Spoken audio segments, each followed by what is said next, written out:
Hello guys, ഇന്നൊരു day in my ലൈഫാണ്. ഇന്ന് നമ്മൾ പോകുന്നത് മണ്ണടി ഉച്ചബലിക്കാണ്. അമ്മയുടെ വീട് മണ്ണടി ആയതുകൊണ്ട് തന്നെ എനിക്ക് ഇമോഷണലി ഭയങ്കര അറ്റാച്ച്മെൻ്റ് ഉള്ള ഒരു സ്ഥലമാണ്. അപ്പോൾ നമ്മൾ അമ്പലത്തിൽ ആദ്യം തൊഴാൻ കയറി. അത് കഴിഞ്ഞിട്ട് എവിടെ കട കണ്ടാലും എനിക്ക് എന്തെങ്കിലുമൊക്കെ മേടിക്കണം.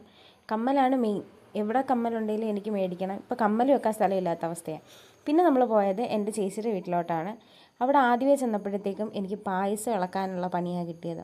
അങ്ങനെ ലാസ്റ്റ് പായസമൊക്കെ സെറ്റായിട്ട് നമ്മൾ സദ്യ കഴിച്ചാൽ എന്തായാലും ഉറങ്ങണമല്ലോ. അങ്ങനെ കുറച്ച് നേരം ഉറങ്ങിയിട്ട് നമ്മൾ ഇനി തിരുമുടി എഴുന്നള്ളത്ത് കാണാനാണ് പോകുന്നത്. അപ്പോൾ ഇത് മുടിപ്പുരയിൽ നിന്ന് വലിയ അമ്പലത്തിലേക്ക് കൊണ്ടുപോകും. അപ്പോൾ ഇത് പോകുന്ന സ്ഥലം എന്നൊക്കെ പറയുമ്പോഴത്തേക്കും നമ്മളുടെ വയലും മലയും അതൊക്കെ കയറിയിട്ടാണ് പോകുന്നത്. അപ്പം നല്ല ഭംഗിയാണ് കാണാൻ. അങ്ങനെ ഞങ്ങൾ അവിടെ അമ്പലത്തിൽ എത്തി, വലിയ അമ്പലത്തിൽ എത്തി. അവിടുത്തെ കാഴ്ചകളൊക്കെ കണ്ട് കുറച്ച് അക്കറിയും ഒക്കെ മേടിച്ചിട്ട് ഞങ്ങൾ നേരെ വീട്ടിലോട്ടാണ് പോയത്. അപ്പോൾ ബാക്കിയുള്ള വിശേഷങ്ങൾ നമുക്ക് അടുത്ത വീഡിയോയിൽ കാണാം. ടാറ്റാ.